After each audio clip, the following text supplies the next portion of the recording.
ஆன்மீக அன்பர்கள் அனைவருக்கும் வணக்கம். இன்றைக்கி நம்ம இந்த சேனலில் என்ன பற்றி பார்க்க போகிறோன்றது பார்த்தீங்கன்னா, ஆடி பூரத்தன்று ஆடி மாதத்தில் இந்த ஒரே ஒரு தீபம் ஏற்றினாலே போதும்.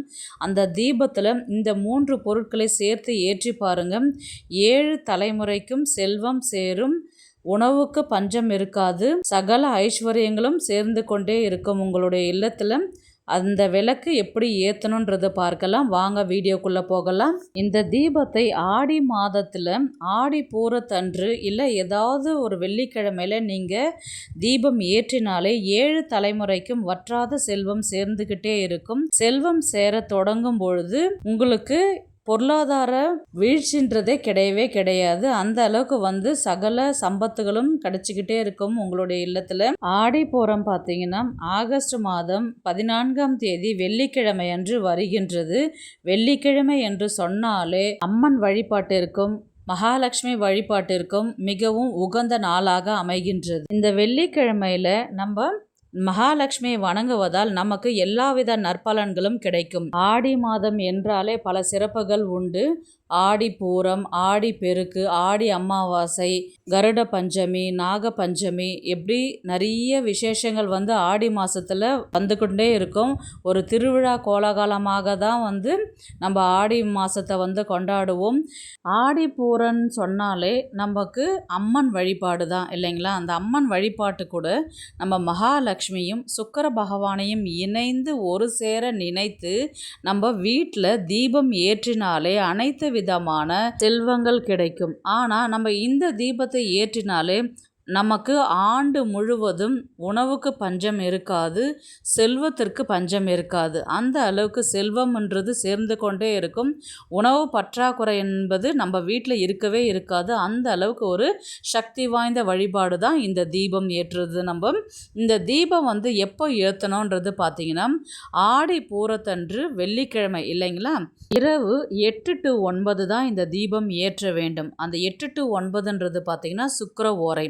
சுக்கிர பகவானுக்கு உகந்த நாளாகவும் நேரமாகவும் அமைகின்றது. லக்ஷ்மியும் சுக்கிர பகவானையும் இணைந்து மனதார நம்ம வேண்டிக்கிட்டு இந்த தீபம் ஏற்றணும். ஃபஸ்ட்டு ஒரு தட்டு எடுத்துக்கோங்க. முதல்ல துவரம் பருப்பை வச்சுக்கோங்க. துவரம் பருப்புன்றது மகாலட்சுமியுடைய அம்சமாக கருதப்படுகின்றது. மகாலட்சுமி வாசம் செய்யக்கூடிய இடம் பார்த்தீங்கன்னா துவரம் பருப்பு. துவரம் பருப்பை நல்லா பரப்பி விட்டுக்கோங்க. அதுக்கு மேலே முழு பச்சை பயிறு தான் சேர்த்துக்கணும். முழு பச்சை பயிறுன்றது பார்த்தீங்கன்னா சுக்கிர பகவான் சுக்கிர ஆதிக்கம் நிறைந்த முழு பச்சை பயிறு. அந்த பச்சை நிறத்தில் சுக்கிரனுடைய வாசம் அதிகமாகவே இருக்கும். சுக்கிரன் ஆட்சி செய்யும் இடமாகவே இந்த முழு பச்சை பயிர் பார்க்கப்படுகின்றது. அதனுடன் நீங்கள் பச்சரிசியை சேர்க்கணும். பச்சை அரிசின்றது பார்த்தீங்கன்னா அம்மன் வழிபாட்டிற்கும் உகந்தது, மகாலட்சுமிக்கும் உகந்தமான ஒரு பொருளில் பார்த்தீங்கன்னா பச்சரிசியும் நிரம்பி இருக்குது. இந்த 3 பொருட்களையுமே அழகாக தட்டில் ஒன்றன் மேல் ஒன்றாக பரப்பி அதற்கு மேலே பார்த்தீங்கன்னா தேங்காயில் தீபம் ஏற்ற வேண்டும். தேங்காயை ஒரு மூடி எடுத்துக்கோங்க. 4 புறமும் மஞ்சள் குங்குமம் வச்சு நெய் விட்டு நீங்கள் தீபம் ஏற்றணும். பச்சை திரியில் தான் நீங்கள் தீபம் ஏற்றணும்.